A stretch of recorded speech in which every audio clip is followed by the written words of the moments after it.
tonight, focus, of course, on what everyone else is looking at, and that is the midterm budget statement to be delivered by the incoming Finance Minister, Enoch Godongwana. It's his first speech to be delivered as the Minister of Finance. Now, if you look at what the previous Finance Minister said during a press briefing, he said in February that the government does not need to be apologetic. There is no social contract to say there must be a certain increase each year. He's talking about an increase in social grants. He says the allocations we made are what we could afford. Social services occupy 56% of the allocation, which is substantial in a country like ours. Well, trade union allies are pushing for more social spending. Can the country afford it? And will it result in economic growth? The question we ask tonight. Let us know what your views are. 072-110-5584. You can tweet us tonight at Newzroom 405. Let's take you back to that statement in February. An incorrect notion has developed that says that the government is swimming in cash. But our assessment from the supplementary budget time in June last year still stands. Our public finances are dangerously overstretched. Well, that's the view then of Treasury in February. Wonder if much has changed as we get into this midterm budget statement. But don't take my word for it. We have with us tonight in conversation David French, director at the tax consulting firm Mazars. We also have Azar, Jamine, Economist. We have Trevor Shaku from SAFTU. We have Pali Lehohla, former Statistician General here in South Africa and head of the statistics, and former head of statistics of South Africa, shall I say. And we have also Secretary General of COSATU, Bheki Ntshalintshali. You want to be a part of the conversation? Send us your thoughts. 072-110-5584. Tweet us at Newzroom 405. Gentlemen, good evening and thank you very much for your time and joining us today here on In Focus. David, let me start with you. I mean, do we have buckets and buckets of money? I mean, there's been a little bit of a windfall of good fortune from the mining sector, who certainly have proven to have boosted our tax revenue with some great corporate tax. So where are we standing? And good evening to all the viewers. It's an interesting position. I normally have the boring stuff, how we take the money away from you. I think I might leave a lot of the collections for some of the other people here. But when I was looking in preparation for the statement at some of the collections, we are collecting a lot more than I expected myself. We look 200 million rand up on last year. And from my personal experience in the consulting industry, I'm seeing more resilience in many sectors than I expected, given the pandemic. I expected to be doing a lot more work with losses and with companies that are struggling with paying tax, and I'm not seeing that as much as I expected. So there seems to be resilience. It seems that SARS are continuing to be able to collect reasonably efficiently, and we might come through this period somewhat better than some of us pessimists went into it in March, April of 2020. Azar, Jamine, seeing that no new major taxes were announced in February, yet we are doing so well. In fact, tax cuts were proposed, some tax relief for the low and middle income households, as well as a decrease in corporate tax from 28% to about 27%. Does that mean South Africa can now afford to boost spending? And will that bring the economic growth we want to see? The danger with boosting spending at this stage is that we cannot be sure that the windfalls that we have received this year in tax revenues are going to be repeated in the future. There is a huge challenge globally in sustaining the world economic upswing that has led to the big increase in commodity prices that have contributed towards the massive profits, especially in the mining sector, that have enabled the corporate tax revenue to increase by 110% in the first 6 months of the current fiscal year. Today alone, we got news that US inflation had shot up to 6.2%, its highest level since the last century. And that does raise the risk that, and it's a global phenomenon, that countries' central banks may well be obliged to start raising interest rates and curtailing the huge additions of liquidity that have been pumped into the world economy over the past year to try and rescue it from COVID-19. And if a nasty scenario develops where world economic growth slows and commodity prices then tumble back downwards, South Africa could find itself back in a situation where it's very short of revenue.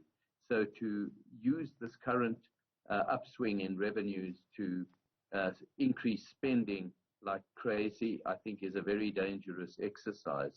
As it stands already, government has already devoted 39 billion rand to providing relief for in the form of social, in reintroducing the special social grant and providing relief in terms of allocating money to the employment tax incentive and SASRIA and the like. They did this all in August. To go further than that, I think could be taking a big risk at this stage. They can do it, but one cannot be sure that may not lead to a massive deterioration in our fiscal situation if the world economy does not sustain its current strong upswing. Dr. Lehohla, is this our challenge here, that we cannot forecast for the future, even if we've got a bit of windfall coming from the corporate sector, particularly in mining? We can't sit here for sure and say, oh, well, in 2022, we will have a similar situation, and therefore we will be able to spend a little bit more on social grants as well as on housing and all the infrastructure that we need. I think you're muted. If you can unmute there for us before you give us your reply. Yeltsin, when he got to power, was asked, what is your crystal ball for the future? He said, this year is certainly better than next year. And I think it might be true for South Africa that this year is better than next year. However, if it gets worse, what will happen to the poor if the social spending is not boosted? We may have a country or we may have business, but we may not have people. So it's an important point to look at and say, what is our social policy? How do we deal with societal problems that, of course, we have inherited from apartheid? And how do we, together with business, move in this direction and ensure that society manages to scrape a living so that there is a tomorrow? Short of that, there'll be no tomorrow for most of the people that are poor. And I think that's what we have to confront in South Africa. For too long, business has been comfortable. And that comfort has not been translated into helping South Africa's development path. Business has been swimming in profits, just as the mining boom or commodity boom is benefiting them. Yeah. What are we doing about the poor in this country? We must confront that policy issue. Yeah. It has to be confronted. Dr. Lehohla, why don't you say we have spent substantially during the COVID-19 pandemic. In the process, we borrowed. In the process, we increased our debt. Was that spent on the poor sufficient? And did we see the growth and the relief that we sought? There was no growth in the economy, certainly. It was not possible to have growth with the kinds of policies that we have, even in the context of COVID. Even post-COVID, the recovery plan doesn't actually going to go and see any significant growth. At most, it will see 3.2%. And that's not going to resolve the problems of the poor and unemployment. We know, we have seen that during Astiza. Even at 5%, we couldn't generate as many jobs as we could, as we should. Now, if we don't engage in that social spending that addresses unemployment, inequality, and poverty, whatever savings that we may make, whatever arguments that we may make, are not going to see South Africa succeed as a nation. That's the problem. So we may not have a country tomorrow, even if we don't spend. Or rather, if we don't spend, we may not see a country tomorrow. Ntshalintshali, because of the burdens of poverty.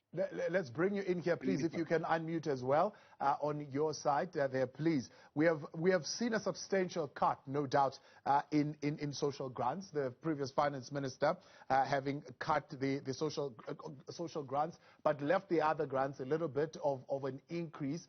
Maybe the elderly's got a bit of a 30 rands here and there, and the previous minister saying, well, we must not be apologetic about that. That is what we could afford. There's no social contract that says that we must get a certain particular increase every year. I mean, are you looking to see an increase coming from this finance minister and a deviation from that hard stance that the previous minister took at Treasury? No, good evening and good evening to all. It is not our responsibility to guess what the minister will be doing. Our starting point is that the policy statement and the budget that was introduced in February has not worked. And the majority of people during this election have indicated and registered their dissatisfaction about the budget, that people are becoming poor, unemployment is increasing, state-owned enterprises are collapsing. As Dr. Pali is saying, we see no future if we're not going to change. So the question of changing is not an option for this minister, is a compulsory. If we want to see a future South Africa, we need to spend and spend wisely in dealing with those issues. So what we're expecting from him is a framework statement that will allow engagement between now and the budget to address the issue that the economy has to grow and has to create jobs. So the plan of the ERPP and the social grant is a must. It's not an option that the minister is just want to give the 350. It's the consequences of not giving the 350 and to see what will happen with this country is going to burn to ashes. So it's not an option. Is a must. He must introduce and give faith and agree that the policy introduced last year are not working. Yeah. The policies introduced, for example, during the time of COVID, around tax relief, around TERS, around the credit guarantee schemes, around the monetary policy responses that we saw. Are you saying those were not enough and did not work as far as you're concerned? Look, I think there's also a wrong perception that government gave money for TERS. Government never gave money for TERS. The money that was given for TERS, the 60 billion, are workers saving. I mean, our employer and the worker contribution to the UIF is not a government money. It should take away that government gave that the 60 billion that we're talking about. They gave very, very little in terms of changing the life of our people. The investment where is needed most has not happened. Take a break. When we come back, we continue. Dr. Pali Lehohla, Bheki Ntshalintshali, Trevor Shaku. We have Azar, Jamine, as well as David French with us tonight. Your views. Can South Africa afford it, and will it result in the growth we want to see? That is a deeper spend on social services. 072-110-5584. Welcome back. You're live on Newzroom Afrika, Channel 405 in focus tonight. Of course, we preview the midterm budget statement to be delivered by Finance Minister Enoch Godongwana, as hearing from the trade union allies of the African National Congress are saying, well, an increase in social spending is really a given because the past policies have failed. He's got no choice but to change from that position and actually begin to spend. Otherwise, we are heading into a crisis. What's SAFTU's position, Trevor, on an increase in and boosting spending, particularly on social services? Thanks, Thabo. First, I must start by picking up one point from what Comrade Bheki Ntshalintshali said. He said that he's not aware and he does not want to speculate on what would happen tomorrow. But actually, that is incorrect. He already knows, because in the African National Congress, Lehohla, in September, the Economic Transformation Committee of the ANC, led by the very Minister of Finance, Enoch Godongwana, decided and reached a conclusion, actually presented a position that they cannot afford any further spending. So he knows that these people are not going to increase social expenditure on public goods and services. Now, to pick from the question that you posed to me, the South African Federation of Trade Unions and the civil movements which it is working with have actually taken a position that the minister must reverse all the cuts which they have affected since the 1st of March, and actually which they encapsulated in their fiscal consolidation plan of 2020, which began with freezing the public sector wage bill, which led to them not fulfilling the last leg of the collective agreement of 2018. Now, secondly, with the civil movements, we are calling for not only a reversal, but an increase in social expenditure, because we want an introduction of the basic income grant as one of those. Now, people would say, where would we get money to fund this particular social expenditure or mammoth task of spending on basic income grant? Whereas the little calculations we would have made is that we want 1,500 for the unemployed, and the unemployed, at least at this current moment, stands at 12 million in this country. Now, if you take 1.5 and times that by 12 million people in this country who are unemployed, you then get something like 18 billion. Now, you times that by 12 months, you'd get something like 216 billion per year. Now, that is just actually an understatement on what this money is. Because remember, if you use cash flow method, which requires you to know that money must come from somewhere and it must go somewhere. Now, in that instance, out of the 218 or 16 billion that would be, say, for instance, put into the basic income grant, we know that 15% of it will return back to the state through the value-added tax.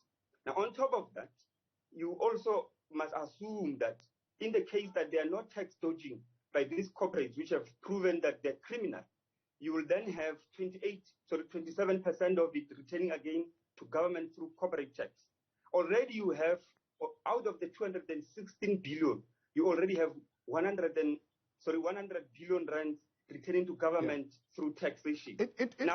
Interesting numbers, and I'm not a numbers person. Dr. Pali Lehohla is, and I want him to maybe crunch those numbers very quickly and get around to telling us, with the 350 that has been spent, how much of it actually went back into the government and into the fiscus, and as you're putting it, money comes from somewhere, it goes somewhere. Let's get a sense of that. But let's quickly remind ourselves of why there were those cuts.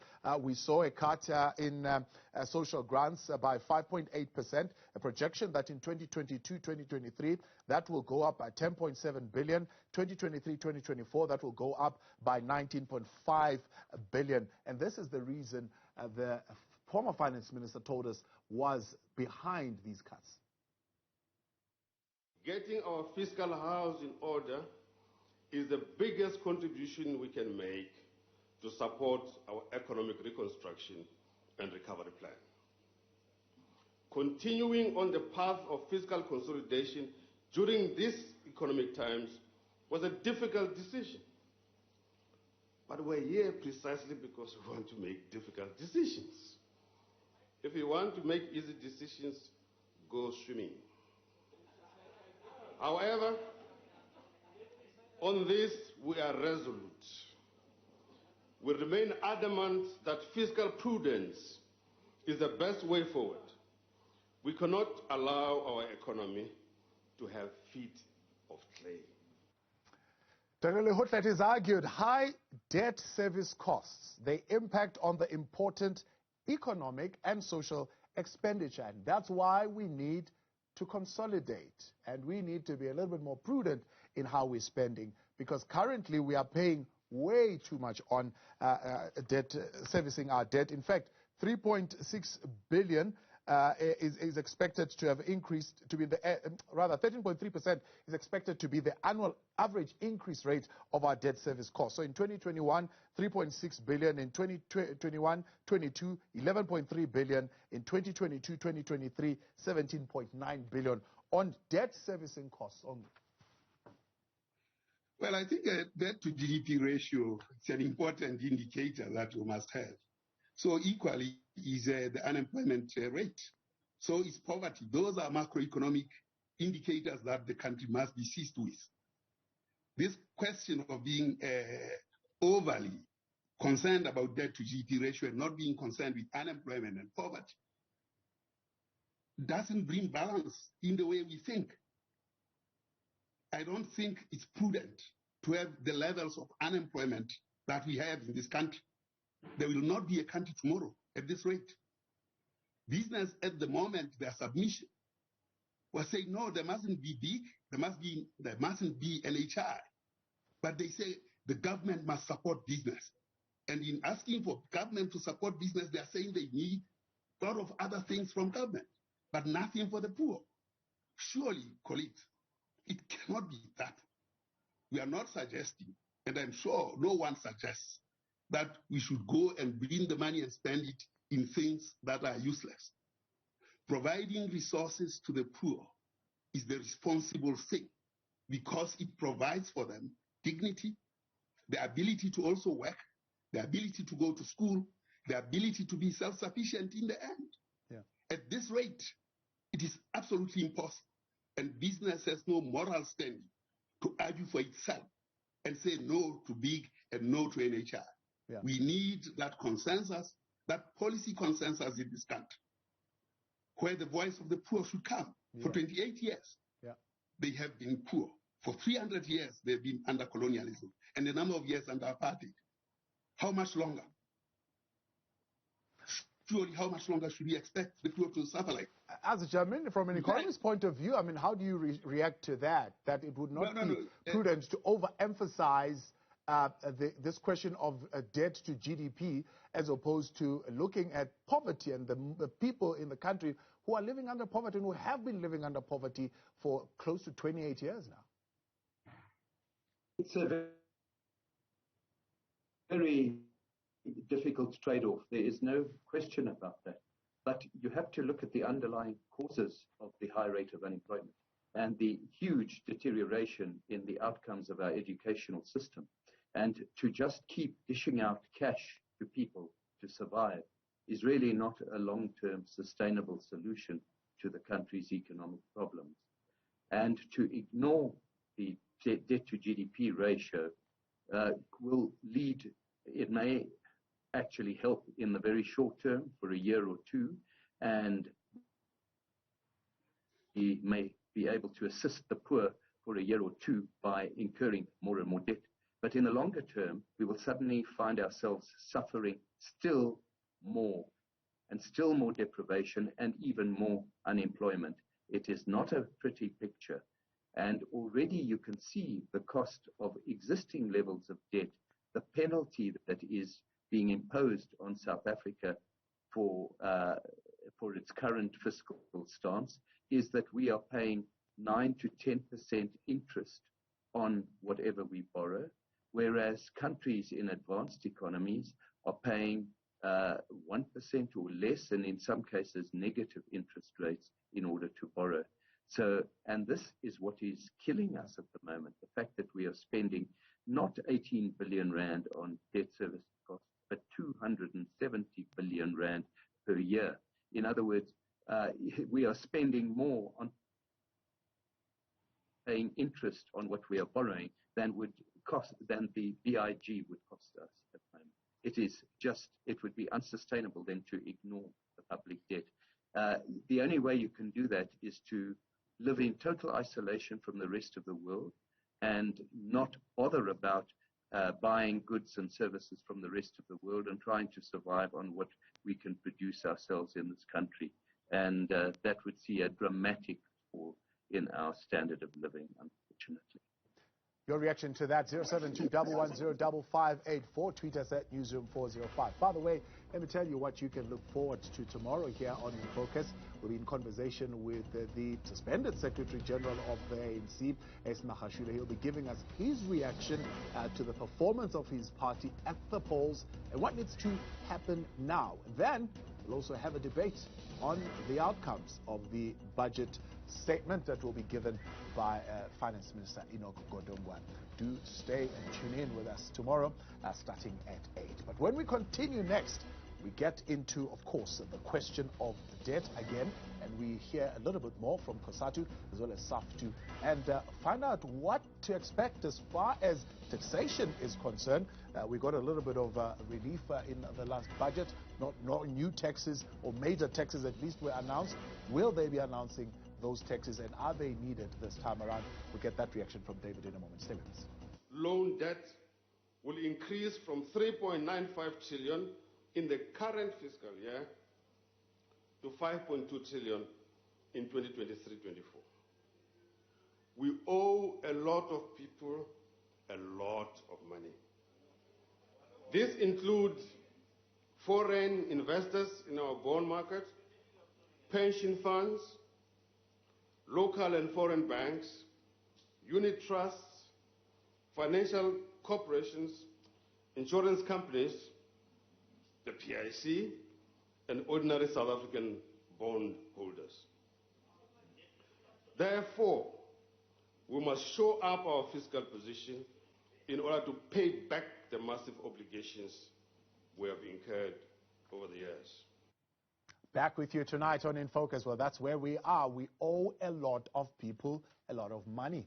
Ntshalintshali, what's your reaction? Should we be borrowing more and owing more people a whole lot more money in order to, of course, support and at least give relief to the poor in the country? I think what is quite clear is that in order to service your debt, you need to invest and be able to get more revenue. There's no magic about that one. You have to invest to get more and get more people working, people contributing back to the fiscal. There's no other magic win. If you have to say you are not going to spend, the debt are going to grow, and we're not going to be able to service them. So it's not a choice. And I agree with Dr. Pada. Sometimes we're debating non-issues. We're debating issues because maybe they are enforced on us by the media.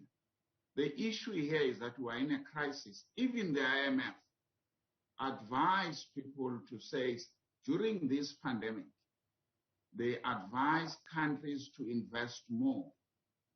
So where are you going to get any advice that even your dictators like the IMF, as we hate it, they said to us, invest now, so that you can be able to get your people to work. Yeah. There's no magic win about it. Is it not they want you to come to them and borrow more so that you can be indebted to them? No, but you can't say you can't borrow. No country says we're not borrowing. All the countries have borrowed. You have to borrow wise, you can to invest, you have to create the economy. There's no magic wand about that one. Anybody to advise any country not to borrow, I mean, is putting that country to be dependent to other countries forever. Trevor, what's your take on the borrowing? Should we borrow more? I mean, doing your sums of 216 billion rands, for example, that could be put out as the basic income grant. Should we go and borrow that money?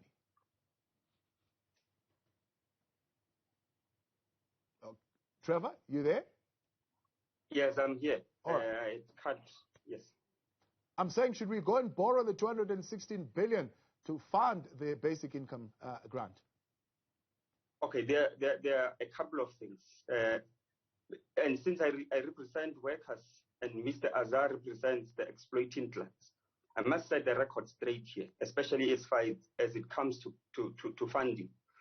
He's not being honest enough to acknowledge that there is about 400 billion rands that leaves this country through illicit financial flows every year. Now, the 216 billion which I mentioned and that I said could fund the basic income grant for the unemployed is just a mere fraction of that.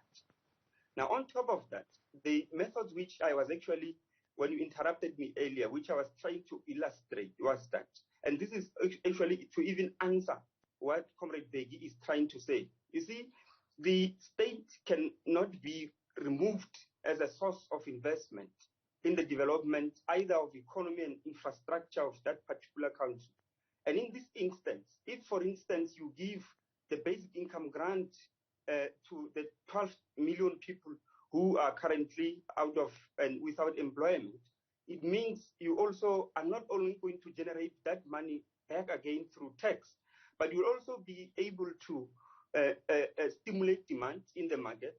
And once you stimulate demand, it means the businesses must expand their production to meet the growing demand.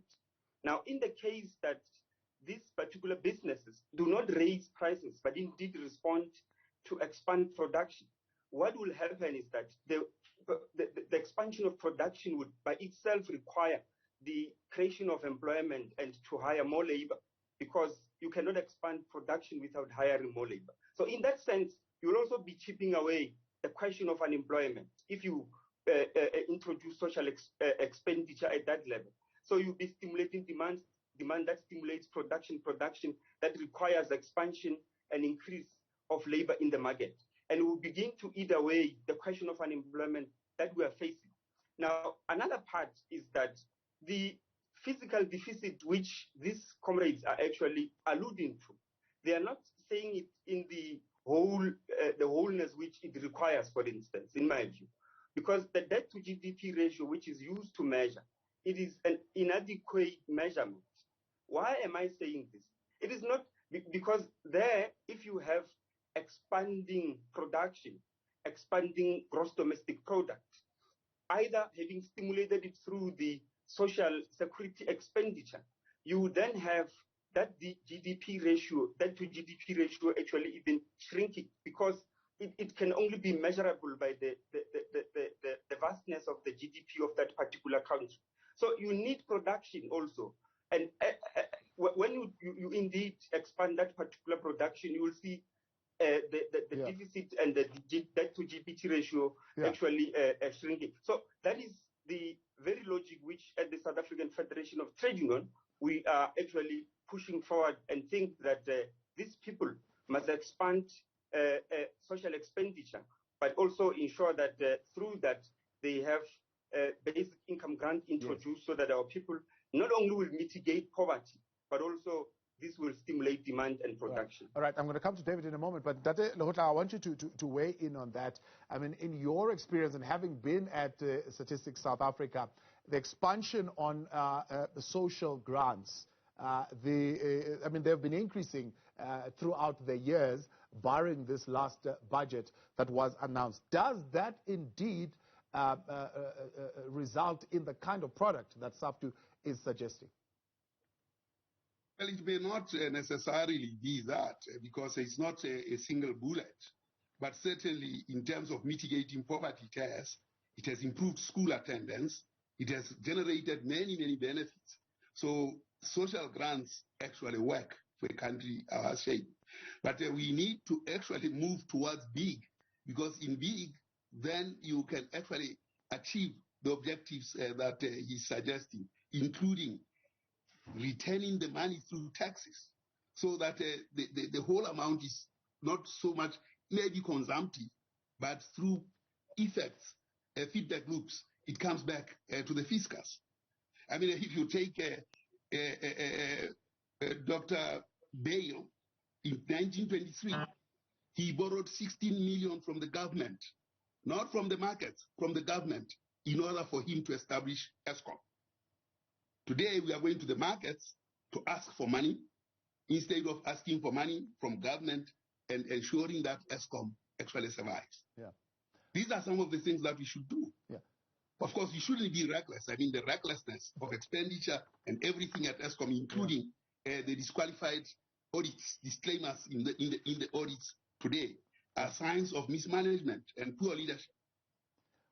Why is it, though, Dr. Lehohla, that while we were spending so much on social security services, we still experienced huge shortfalls as far as our tax revenue collection is concerned? The problem is this. Our systems of planning are so bad and so porous and so discrepant that we are not achieving the things that we think in our head. We need to get into serious planning and understand what will happen by which time. The absence of those kinds of tools are leading us into these kinds of situations, including corruption. David, let's weigh in on that particular score as well, but also what SAFTU is raising, saying 400 billion is being lost through illicit financial flows in the country. It's a fact. Of course, that is being reported. But we saw in February the finance minister announcing 3 billion rands to boost SARS to aid it in crime-busting efforts. Did that result in anything? We can't really see. The problem with SARS, in a way, is the secrecy. So we don't get the let's call it advertising that we'd like to see. Because of the secrecy rules, if SARS managed to get additional funds in through various means, they don't advertise it. They don't show us what's going on. So what I'm seeing is a SARS that is rebuilding after a couple of years of being struck down, if I can call it, a few years ago. They seem to be becoming reasonably efficient again at their collection. We are seeing some successes that are being published. So I'm hopeful for it over the next couple of years. As I said in my introduction, I'm seeing more collection for the government this year, which is a great thing. I think listening to the other speakers, it's a case of we need to be spending on the poor. There's no doubt about it. But we also need to be looking at how we invest as well, because for many years I watch. Are we collecting? Have we collected what we should collect? We collect from a very small portion of the economy quite correctly, as far as I'm concerned. But the fun part of this has been every year we get projections of growth. And have we reached it? No. That means that we're extracting more money out of the people who are paying without the growth. And we've been spending on social grants, but we haven't been spending in other areas where we can generate that growth that we so desperately need, so that we can build a greater base for collection in the future. What sort of areas should we be spending on? I must admit, I'm on the collection side. I think it's two parts. There should be more money into infrastructural spending. I think that can help us, and spent wisely again, rather than just, if I can call it, frittered away to various providers. I think that is an area we should be looking at, because that again can help us with employment, and even in the short term. Yeah. I think the big thing is we have to look at places and also policies around why are we not getting investment. Yeah. It goes beyond just the collections and the spending. All right. Because we need that growth. Let's take a break. When we come back, Azar, Jamine responds to the Economist at SAFTU, who says expand production and that will reduce our deficit. That's the way to deal with this GDP to debt ratio. Pali Lehohla, Bheki Ntshalintshali, Trevor Shaku, Economist Azar, Jamine, as well as tax consultant David French. Stay with us, and we come to your messages as well on 072-110-5584. In Focus continues in a moment. Welcome back live on In Focus here on Newzroom Afrika, channel 405, in conversation previewing the midterm budget statement to be delivered by Finance Minister Enoch Godongwana tomorrow. Dr. Pali Lehohla, Bheki Ntshalintshali, Trevor Shaku, as well as Azar, Jamine, and David French with us tonight. Before the break, Azar, Jamine, SAFTU saying, well, as an economist, you're less than frank with the people on why we need to expand production and how expanding production can actually put more money into the fiscus and reduce the deficit. You can expand production for all you're worth, but if people cannot afford to buy all the goods and services, you'll be sitting with surplus capacity. Studies have shown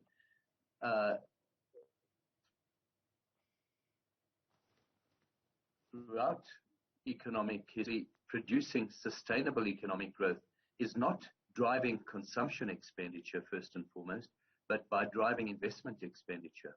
And what we have seen in South Africa over the past decade, there has been a dramatic decline in investment expenditure.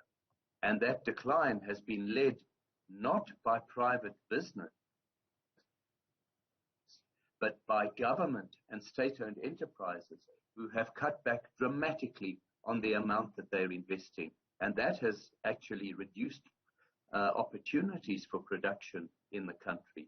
And I'm talking here, there are 5 categories of capital investment: residential building, non-residential building, civil engineering, transport and communication, and machinery and equipment. And that ratio has fallen from around 24% of GDP in 2008 to 13% of GDP at the latest count.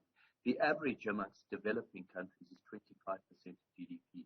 So you can see how far we are falling behind in terms of investing to facilitate production and generate an equal production. And if you can't produce competitively, then what are you going to do with all the goods that you produce? Secondly, you've got to link production to the skills set. And the skills set in South Africa has been deteriorating progressively over the past decade.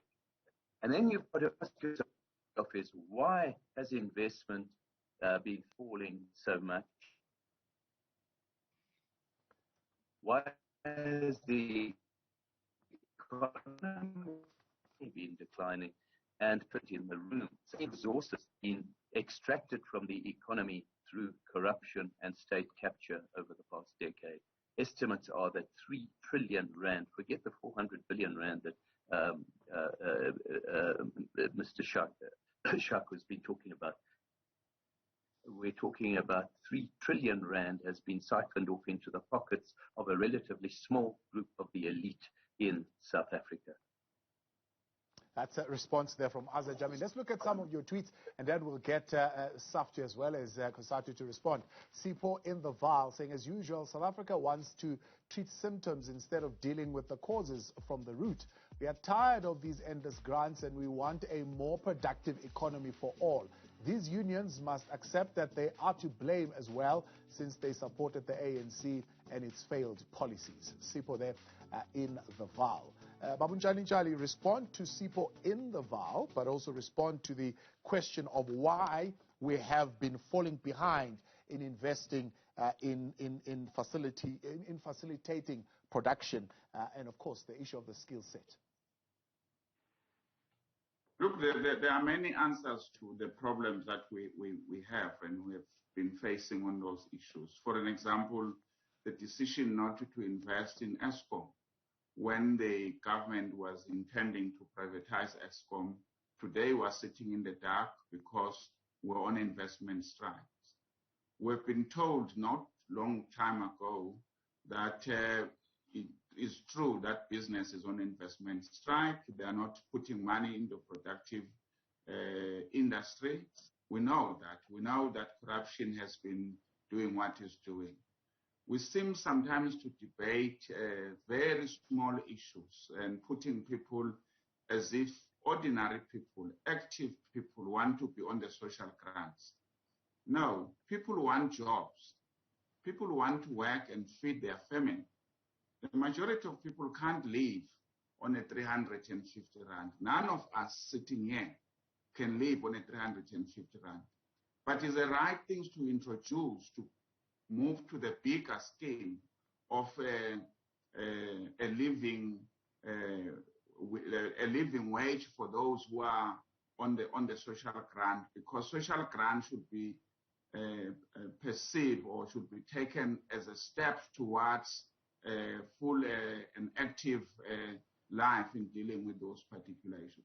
So we know the problems, but we seem to be discussing smaller issues rather than really talking to the people that after a discussion of this nature, we're going to be moving to a particular direction.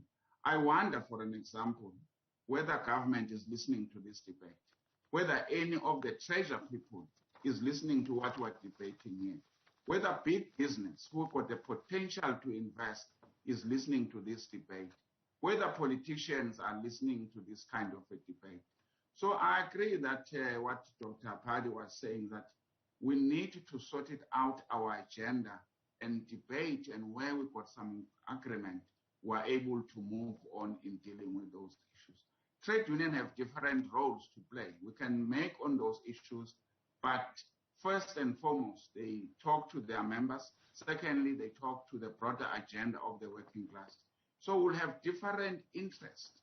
The decision and the ideological or political posture that government take in a capitalist society will be different from a developmental state. But that is for the debate that we need to engage, but not to, as we're going to look to the agenda, to the pronouncement tomorrow. This debate will happen at least few days when Treasury is still working out what they will pronounce. Yeah. The debate is concluded today. Well, SAFTU said you were with them in September in Lehohla. I mean, that's where these issues were debated. Did you raise them sharply enough? I lost you. I'm saying you were with them in Lehohla in September already. Was that early enough for you to raise the issues? Yes, we'll be with everybody else. I mean, we'll be with businesses. We engage with business every day, every trade union, any opportunity you get. You have to go there and represent the interest of your members. To be invited in any debate, we are invited by business. We go and put our issues, whether it's going to be taken on or not. I mean, we engage. We engage with Dr. Pali when he was in that position. He invited us. We raise our issues. Sometimes he disagrees with us. Sometimes he agrees with us in dealing with those issues. Sometimes we agree with him, but government do something different. It does not stop you engaging. You engage with those that you differ the most. So is Sipho in the VAL's analysis right that, well, I suppose you as well as unions are partly to blame for the lack of results that we're seeing in our economy? In a society, when things are falling apart, the new generation will not be able to sing in one and say these ones were good. They're going to be asking everybody, where were you when South Africa collapsed in a particular way? Trevor? Thanks, Tibos, and also for putting these questions straight to Comrade Bheki, because I can't help but be repelled by the disingenuity of the GS of COSATU, removing himself out of the alliance and saying this discussion must take place where they are. I mean, he and his comrades are participating in the alliance, and they should be raising these things. But this is the thing, the diametrically opposed marriage, which represents diametrically opposed interests, which COSATU is in with the ANC, will continue to actually bring these kinds of questions like a comrade is asking and wondering in VAR. The one thing, however, which I must highlight is that the South African Federation of Trade Unions, of course, has nothing to do with what government policy is taking, and that is the reason why we are lobbying through the civic movements to fight against the austerity cuts which are being carried with the endorsement of COSATU itself, because it participates in those things. So that means any austerity cut which is being implemented in this country, they are party to that. They cannot remove themselves out of that particular process. merely because we are having this particular debate. But let me also just offer something, Tibos. The other thing which I felt that I must raise is that Mr. Azar refers to 3 trillion being lost, but also what I referred to was just in a year. Now, AIDC reported that between 2007 and 2014, South Africa lost in revenue 1.3 trillion to illicit financial flows. Now, and that is just an understatement. It is a conservative stating of the figures there. Now, the business can never remove itself out of this. And by also pushing government to fiscally consolidate, they're actually not assisting anything. Because at this current moment, you have them who, instead of expanding production to respond to growing demand, they raise prices and have inflation going up. I mean, they should be doing the opposite. When there is, if we give this unemployed, 12 million unemployed people 1.5 thousand rands, and the demand increases, you are going to require expansion of production, as I've said. But what this business will do, because they are always saving interests of profit daring and profit making, what they will do, instead of expanding production and hiring more people to be employed, what they will do is actually to increase prices. We are out of time completely, Trevor. Unfortunately, that's where we have to leave it. Gentlemen, appreciate your time and thank you very much for coming through. This was just a preview. Of course, we'll hear 2 o'clock tomorrow what the Minister of Finance has to say, and we'll have another debate tomorrow here on In Focus on these issues.